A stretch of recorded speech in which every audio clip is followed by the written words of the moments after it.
Сайн мэцэн үзэгчтэй парламент телевизийн дэлхийн тойм хөтөлбөрийн энэ 7 хоногийн дугаар эхэлж байна. За өнгөрч байгаа 1-7 хоногийн хугацаанд олон улсад болсон онцлог үйл явдлуудаас та бүхэндээ таймлан танилцуулъя. За эхний онцлж байгаа үйл явдал бол Украины дайны эргэн тойронд энэ 7 хоногт болсон үйл явдлуудаас хүрэх гэж байна. За тэгэхээр Украины ерөнхийлөгч Зеленский өнгөрсөн ям гарагт сэтгүүлч нартай уулзах үеэр Украин улсад одоо дайны үеийн сонгуул явуулах нөхцөл хараахан бүрдээгүй байгаа гэдгийг бол мэдэгдсэн. За тэрээр өнгөрсөн 7 хоногт Украины Батлан хамгааллын сайдаас Михаило Фёдоровын хийсэн дайны үеийн сонгуул явуулахыг уриалсан мэдээлэлтэй холбогдуулан одоо дээрх мэдээллийг бол хийсэн байгаа. За үүндээ тэрээр одоогоор сонгуул явуулах нөхцөл бүрдээгүй, өнөөгийн нөхцөл сонгуул явуулах нь үндэсний задралт хүргэх ноцтой аюултай асар их эрсдэлтэй болно гэж хэлсэн байгаа. За тэрээр мөргөлдөө үргэлжлэж байгаа энэ үед талууд Украинд дайны үеийн сонгуул явуулахыг шахаж байгаа. За гэхдээ сонгуулийн өрчсөн нөхцөл бол түнш орнууд Украинд сонгуулийг аюулгүй хууль ёсны дагуу явуулахыг баталгаажуулах тодорхой нөхцөлийг бүрдүүлж өгөх юм явдал байгаа. За мөн Украины фронтын цэргүүд болон дайны улмаас гадаад дөрвж гарсан одоо сая Украины иргэд сонгуульд аюулгүй оролцож халдлагын аюулаас ангид байхыг баталгаажуулах шаардлагатай гэж хэлсэн байгаа. За харин энэ үеэр Оросын албаны улсын ерөнхийлөгч Владимир Путин ирэх намар болох тус улсын парламентын сонгуулийн одоо өмнөх эрх баригч Ирина Российн намын чуулганд оролцож өгсөн байгаа. За энэ үеэрээ тэрээр яг энэ хүү одоо Украинд ягаад сонгуул явдггүй харин Оросд сонгуул яаж явагдах талаар бол онцлсан байгаа. За тэрээр бид бол арчлалын одоо зарчмуудаас бол ухрахгүй. За Оросын албаны улсад бол Аз Торонтоос Новороссия, Донбасс хүртэл одоо агуу их орныхоо нутаг дэвсгэр даяар бүх төвшөнд бол сонгуулийг явуулах болно. Явуулсаар ирсэн цаашид явуулсаарч байх болно. За Орос улс бол ямар ч нөхцөл байдалд орсон одоо сонгуул явуулдаг улс хэвээрээ байх болно гэж бол мэдгдсэн ба. Өөрөөр хэлэх юм бол Украин дайны үеийн одоо хуультай байгаа учраас одоо сонгуул явуулах боломжгүй гэсэн юм мэдээллийг бол Зеленский удаа дараа ер нь одоо 2023 оноос хойш бол ийм одоо мэдээлэл хийсээр ирсэн. Харин яг үүнийх нь эсрэг Оросын албаны улсын ерөнхийлөгч Владимир Путиний хувьд бол бид одоо ямар ч хүнд нөхцөл байдалд орсон буюу одоо ийм дайн тулаантай за мөн одоо олон улсын хоригтой ийм нөхцөл байдалд ч гэсэн Оросын албаны улс арчилсан зарчмаас ухрахгүйгээр сонгуулийг бол явуулнаа. Сонгуул явуулдаг улс хэвээрээ байх болно гэсэн онцгой мэдээллийг бол хийлээ. За тэгвэл одоо яг энэ сонгуультай холбоотойгоор бас нэгэн зүйл яригдж эхэлсэн байгаа. Оросын албаны улсын 9-р сарын одоо дундуур явагдах нь парламентын сонгуулийн дараа Владимир Путин дайны хүчин чармаалтаа нэмэгдүүлэх зорилгоор 300 мянган цэрэг нэмж татах гэж байна. За мөн эх 2027 онд цэрэг таталгаа үргэлжлүүлж нийтдээ тус улс 500 мянган хагас сая цэрэг шинээр дайжлах боломжтой байна. За үүндээ бол Оросын хаслагдмал бүс нутгуудын хүн амыг хамруулах төлөвтэй байна гэж Украины ерөнхийлөгч Зеленский бол нэм гарагийн мэдээлэлтэй анхааруулсан байгаа. За тэгвэл мөн Америкийн эвлэлүүдээр ч гэсэн үүнтэй ижил төрлийн мэдээллийг тагнуулын албаныхны одоо иш татан мэдээллүүд бол цацагдсан байгаа. За Оросын парламентын сонгуулийн тухайд гэвэл 9-р сарын 18-наас 20-ны өдрүүдэд зохион байгуулагдахаар байгаа. За тэгээд одоо сонгуультай холбоотой нэг ийм үйл явдлууд бол боллоо. За даваа гарагт Украин улсын тусгаар тогтнолын өдөр бол тохиолсон байгаа. За тэгээд энэ одоо Украины тусгаар тогтнолын өдөртэй холбоотойгоор Украинд одоо дэмжлэг тусалцаа үзүүлэх Европын одоо орнуудын сайн дурынхны эвсэл гэж одоо юм байгуулга байдаг. За үүний одоо уулзалт Киевд зохион байгуулагдлаа. За тэгээ энэ уулзалтанд оролцохоор одоо Киевд Их Британий шинэ ерөнхий сайд Энди Бёрнхэм, Европын зөвлөлийн ерөнхийлөгч Антонио Коста, Молдовын ерөнхий сайд Майя Санду, за Люксембургийн ерөнхий сайд Люк Фриден, Эстоны ерөнхийлөгч Алар Карис зэрэг одоо Европын удирдагчнаар бол Киевд альчлан очиж одоо дээрх уулзалтанд бол оролцсон байгаа.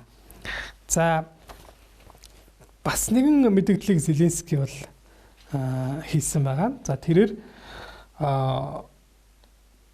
Америкийн нэгдсэн улсын ерөнхийлөгч Дональд Трамп бол Европын эрх бүхий албан тушаалуудын хамт боловсруулсан энэ Оросын албаны эсрэг хийж байгаа дайнаа өндөрлүүлэх шинэ саналлыг бол боловсруулсан гэдгээ мэдэгдсэн байгаа. За түүний одоо хэлснээр бол гал зогсоох, харилцан цэргээ татах, за мөн чөлөөлсөн нутаг дэвсгэр дээр эдийн засгийн чөлөөт бус байгуулах ийм төлөвлөгөөг бол боловсруулсан гэдгийг танилцуулсан байгаа.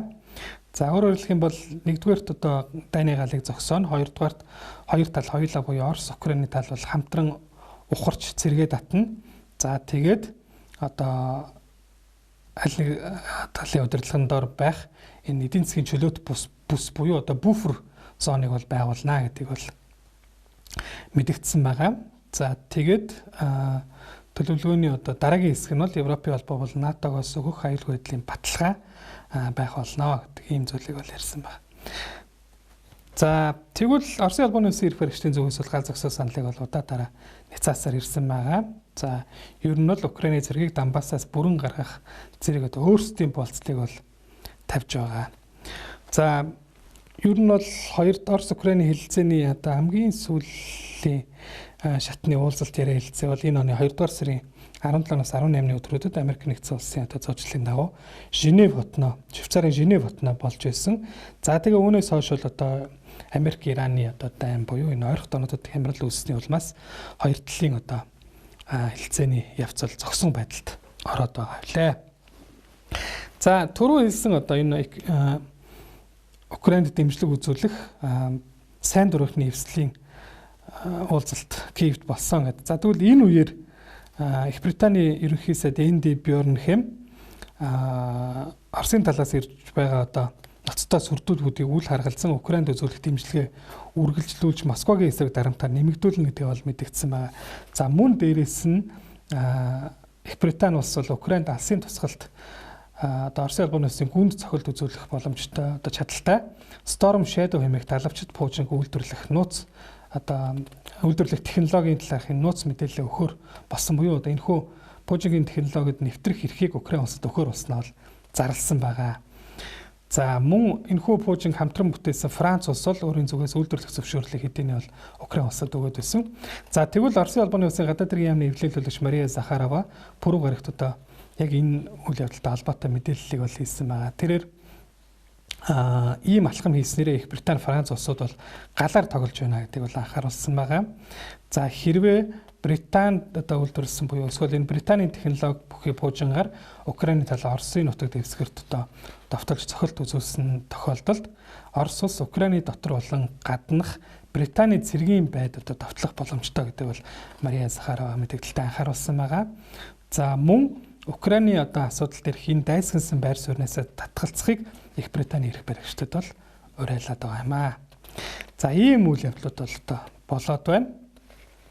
За энэ 7 хоногт мөн Америкийн нэгдсэн улсын тагнуулын төв газрын дарга Оросын албаны улсад одоо урьдчилан мэдэгдэлгүй юм гинтийн ажлыг хийгээд бутсан байгаа. За тэрээр мягмар гарагт Москвад одоо хэдэн цаг саатаад бутсан байгаа. За төрөл бүрийн их сурвалжууд, олон улсын хэвлэл мэдээллийн хэрэгслүүд бол Джон Рэдклиффийг Москва хотын Внуково нисэх буудалд C-17 хэмээх Америкийн цэргийн онгоцоор газардаж за хэдэн цагийн дараа одоо бутсан гэж мэдээлсэн байгаа. За түүний онгоц одоо Москвагийн одоо дээгүүр нисэж байгаа болон мөн одоо түүний автомашины одоо Москвад буусны дараах автомашины цуваа гудамжаар явж байгаа юм дүрс бүшлгүүд бол цацагдсан. За тагнуулын төв газрын тэргүүний Москвад хийсэн энэ гинтийн ажлын талаар Вашингтон болон Москвагийн зүгээс бол тухайн өдрөө бол албан ёсоор огт мэдээлэл тайлбар хийгээгүй. За гэхдээ одоо энэ ажлын өмнө Америкийн нэгдсэн улсын албаныхны зүгээс энэ 7 хоногт Москва хотын ойр орчимд 3 хоногийн турш агаарын цохилтоо төр зогсохыг Украины талаас хүссэн гэдгийг бол мөн одоо Киевийн өндөр албан тушаалтан Америкийн эвлэлд бол ярьсан байгаа. За ингээд Джон Рэдклиффийн хувьд бол ерөнхийлөгч Трампын 2 дахь бүрийн эрхийн хугацаанд Москвад айлчилсан Америкийн нэгдсэн улсын хамгийн өндөр албан тушаалтнуудын нэг бол болсон байгаа. За түүнийг энэ гинтийн ажлынхаа хоёр Оросын албаны улсын ерөнхийлөгч Путинтэй уулзсан. За Америкийн талд одоо анхааруулга өгөх юм зорилгоор ирсэн. За Орос бол Украины эрчим хүч бомбуудад харилцан цохилт өгөхгүй байх асуудлыг хилэлцсэн. За мөн түнчлэн Трамп Украинаас цайгаа барьж Москватай ойртож эхэллээ. За Оросд хоригдож байгаа Америкийн иргэдтэй холбоотой гих зэрэг асуудлаар одоо Москвад ирсэн зэрэг юм олон таамгийг ажиглах шинжээчнэр бол дэвшүүлээд байсан. За тэгвэл энэ одоо үйл явдлын дараагаар Оросын албаны улсын ерөнхийлөгчийн одоо хэвлэлийн албаны зүгээс бол зарим мэдээллийг хийсэн байгаа. За лав гарагт Кремлийн хэвлэлийн албаны одоо дарга Дмитрий Песков одоо сэтгүүлчд бол мэдээлэл хийсэн. За тэрээр хэлэхдээ Америкийн нэгдсэн улсын тагнуулын төв газрын дарга Джон Рэдклифф ажлынх хоёр Оросын албаны улсын тагнуулын албаныхантай бол уулзаж ярилцсан. Харин ерөнхийлөгч Путинтэй уулзсан гэх энэ тамга мэдээллийг бол үгүйсгэж тэд уулзаагүй гэдгийг бол мэдэгдсэн байгаа.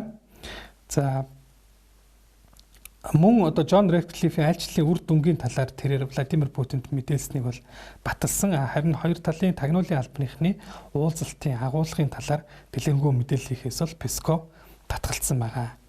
За тэгвэл мөн лав гарагт Америкийн нэгдсэн улсын ерөнхийлөгч Дональд Трамп Glenn Beck програм хэмээх одоо Америкийн радио ярилцлагын нэвтрүүлэгт утсаар холбогдсон оролцох үеэрээ тагнуулын төв газрын даргын Москвагийн ажилчлан тогтмол зохион байгуулагддаг уулзалтын нэг хэсэг байсныг хэлсэн. За ямар зорилгоор Москвад альчсныг бол тодорхой тайлбарлаагүй байгаа.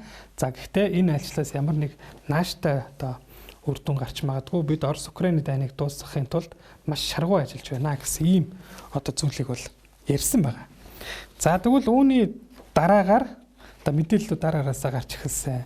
За ямар мэдээллүүд цацагдсан бэ гэхээр Джон Рэдклиффийг бол ажлын гол зорилго нь НАТОгийн гишүүн орны нутаг дэвсгэрт халдлага үлдэхгүй байхыг Оросын талд анхааруулсан мөн Иранд эдийн засаг цэргийн дэмжлэг үзүүлэхэд зогсоохыг Оросын эрх баригчдаас шаардсан гэсэн ийм мэдээллүүд бол энэ одоо асуудалд бол ойр албаны хоёр их сурвалжийг иш татан одоо Америкийн хэвлэлүүд бол мэдээлсэн байгаа. За өөрөөр хэлэх юм бол одоо Украины дайнд одоо мухардмал байдалд ороод байгаа Оросын албаны улсын талаас одоо аль нэг Оростой хил залгаа НАТОгийн гишүүн улсад хязгаарлагдмал хүрээнд одоо довтлогоо үзүүлж НАТОгийн шийдэмгийн байдлыг одоо туршиж магадгүй гэсэн одоо ийм болгоомжлол байсан.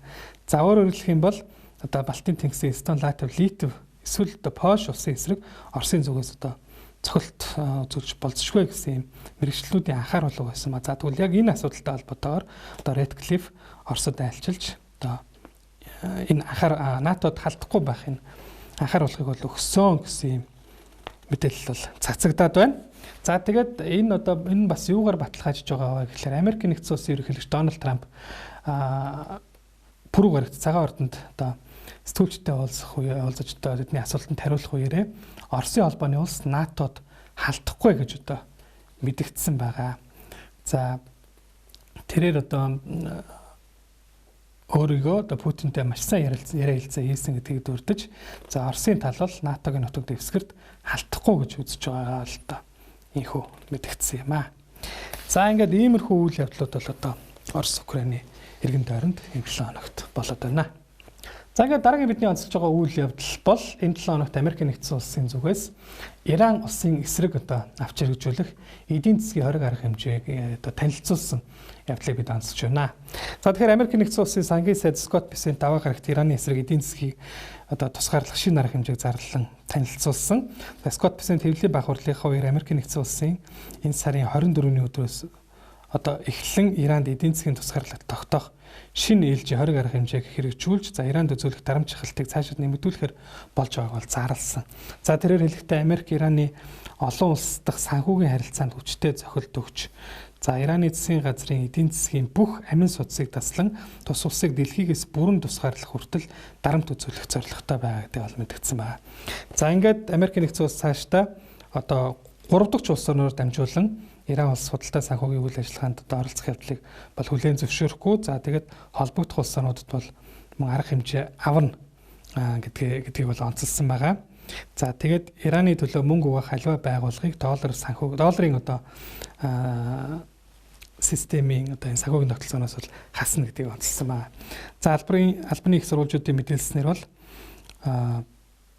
Америкийн нэгдсэн улс мөн өдрөөс эхлэн Ираны эсрэг эдийн засгийн хориг арга хэмжээний цар хүрээгээ олон улсын нислэг, дижитал хөрөнгө, алт, далайн тээвэр, технологи гэсэн 5 салбарт өргөжүүлж, за Ирантай холбоотой зарим боловсролын үйл ажиллагаа, үйлчлэгийн хувь хүний мөнгөн гуйлга, спорт болон эрдэм шинжилгээний одоо солилцоо зэрэг хэд хэдэн зөвшөөрлийг төдөлзүүлж байгаагаас гадна цөмийн болон пуужигийн технологи, кибер ажиллагаа, газрын тосны худалдаа зэрэг салбарт үйл ажиллагаа явуулдаг Ирантай холбоо бүхий 60 орчим аж ахуй нэгж хувь хүн хөлөг онгоцыг одоо хоргийн жагсаалтад багтаан оруулж байна гэдгээ бол ийхүү одоо мэдэгдээд байгаа юм аа.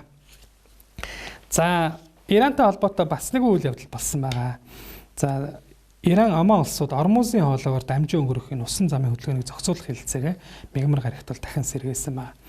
За талуудын төлөөлөгч нар мигмар гарагт Ормузын хоолойгоор дамжин өнгөрөх түр хугацааны хамтарсан навигацийн коридор байгуулах асуудлыг хэлэлцэж Ормузын хоолойд байрлуулсан байж болзошгүй мин тесрэх төхөөрөмжийг цэвэрлэхээр тохиролцсноо бол мэдэгдсэн байгаа. За Ираны гадаад хэргийн дэд сайд Карим Гарибабади мигмар гарагт одоо төрийн мэдлийн аюулгүй мэдээлэл хэрэгслэр дамжуулан хийсэн мэдээлэлтэй Иран Оманы хооронд Ормузын хоолойгоор дамжин өнгөрөх талаар байгуулсан шинэ тохиролцооны дагуу Персийн булан руу орох замууд Ираны усан хилээр дамжин өнгөрнө, харин Персийн булангаас гарах замууд Оман болон Ираны усан хилээр дамжин өнгөрнө. За Ормузын хоолойгоор зөвхөн худалдааны хөлөг онгоцууд нэвтрхийг зөвшөөрч байгаа, байлдааны хөлөг онгоцуудыг бол зөвшөөрөхгүй. За мөн хоёр улсын хооронд тохиролцоон төрсөн явдал нь Ормузын хоолойг нэн даруй нээн гэсэн үг биш. Дээрх зохицуулалт нь зөвхөн төр зүрийн арга хэмжээ ба хоёр улс 30-аас 60 хоногийн дотор шинэ байнгын гарц байгуулах талаар хэлэлцээрийг байгуулах болно. Хэрэв Ираны шаардлага болцлыг биелүүлэхгүй тохиолдолд Ормузын хоолой хаалттай хэвээр байх болно гэсэн ийм мэдээллийг бол одоо хийгээд байна. Түүнчлэн одоо Ормузын хоолойг дахин нэх урьдчилан нөхцлүүдийг бол танилцуулсан байгаа. За тэгээд эдгээр одоо нөхцөлд бол бүх фронтыг Ливанын багтаасан бүх фронтыг одоо дайныг бүрэн зогсоох, хөл хоройг зуцлах гэх мэт одоо асуудлууд багтаж байгаа. За тэгээд мөн Америк нэгдсэн улсыг өмнө нь биелүүлж чадаагүй бүх амлалтаа бол бүрэн биелүүлэх ёстой гэсэн одоо ийм мэдээллийг бол давхар хийгээд байна. За ингээд Америк бол одоо Ираны эсрэг эдийн засгийн хоригоо Иран улсыг одоо дэлхийн санхугаас тусгаарлахын төлөвлөгөөг бол танилцуулсан. За тэгвэл үүнийг нь эсэргүүцэж байгаа мэдээллийг бүгд найрамдах одоо Хятад ард улсын зүгээс хийсэн байгаа. За Ираны эсрэг Америкийн эдийн засгийн хориг арга хэмжээг эсэргүүцэж байгаа Хятадын зүгээс илэрхийлсэн. Ираныг долларт суурилсан олон улсын худалдаа санхүүгийн системээс тусгаарлаад эдийн засгийг нь боомлон төлөвлөх зорилготой Америк нэгдсэн улсын дээрх төлөвлөгөөнд Ирантай эдийн засгийн харилцаа холбоотой орнуудад одоо мөн адил арга хэмжээ авах боломжтой гэдгийг бол анхааруулсан бол Ираны томоохон худалдааны түнш болох Хятад улс Америк нэгдсэн улсын дээрх шийдвэрийг эрс эсэргүүцэж тус хориг арга хэмжээ нь бол олон улсын эрхцэн үндэслэлгүй хэмээн онцолж Хятад улс нэгдлийг барьсан хууль бус хориг арга хэмжээг эрс эсэргүүцдэг гэд өөрсдийн эрх ашгаа хамгаална гэдгээ мэдэгдээд байна. За хэрвээ Америк нэгдсэн улс одоо энэ Ираны эсрэг төлөвлөгөөний дагуу Ираныг дэлхийгээс тусгаарлах эдийн засгийн хориг арга хэмжээг одоо бодтойгоор хэрэгжүүлж эхлэх юм бол Иран улстай худалдаа хийх Хятад, Ирак, Арабын нэгдсэн Эмират улс, Турк, Афганистан, Пакистан, Энэтхэг, Орос, Малайз гэх зэрэг дэлхийн 60 орчим улс орон одоо Америкийн энэ Ираны эсрэг хоригт давхар хоригт орж болцсохгүй юм нөхцөл байдал бол үүсэж байгаа юм аа. За ингээд дэлхийн даамын хөтөлбөр өндөрлөгч байна. Тэгэхээр төгсгөлт нь та бүхэнд энэ талаар болсон бас нэг аимшигтай одоо байгалийн аимшигын талаарх мэдээллийг хүргэе. Тэгэхээр Балб улсад уулын үер буусны улмаас 469 өнөөдрийн байдлаар амиа алдаж 1000 гаруй хүн сургуу алга болоод байгаа талаар Балбын цагдаагийн байгууллагаас мэдээлсэн. За харин хил залгаа төвдөд буюу Хятадын талд бол 3 хүн амиа алдаж 550 хүн сургуу болсон тооцогдож байна. За энэхүү одоо бүс нутагт сургуу болсон хүмүүсийн ихэнх нь жуулчд байгаад байгаа. За тодруулах юм бол Америк, Украин, Малайз, Канада, Их Британь, Өмнөд Солонгос, Өмнөд Африк, Португал, Австрали, Нидерланд зэрэг одоо 26 улс орны иргэд бол сургуу алга болоод байгаа. За тэгээд энэ одоо байгалийн гамшиг бол одоо ер нь бол уур амьсгалын өөрчлөлтөөс үүдэлтэй Гимлан нурууны өндөр улсын мөнх цас хайлж мөсийг тогтворгүй болгосонтой холбоотой юм уулын үер бууж одоо хөрсний гусалд явагдсны улмаас үүдсэн гэж бол одоо үзэж байгаа. За тэгээд хохирлын хэмжээ бол асар их байгаа. Одоогоор бол одоо тогтоох боломжгүй байгаа. За тэгээд тухайн хэсэгт бол одоо 13 мянган албан агч нар бол эрен хайх аврах ажиллагааг бол зохион байгуулж байна гэсэн одоо ийм мэдээллүүд бол гараад байна. За тэгээд сургуу алга болсон хүмүүсийн тоо их байгаа учраас одоо амиа алдсан хүмүүсийн тоо нэмэгдэх болцсохгүй байгаа юм аа.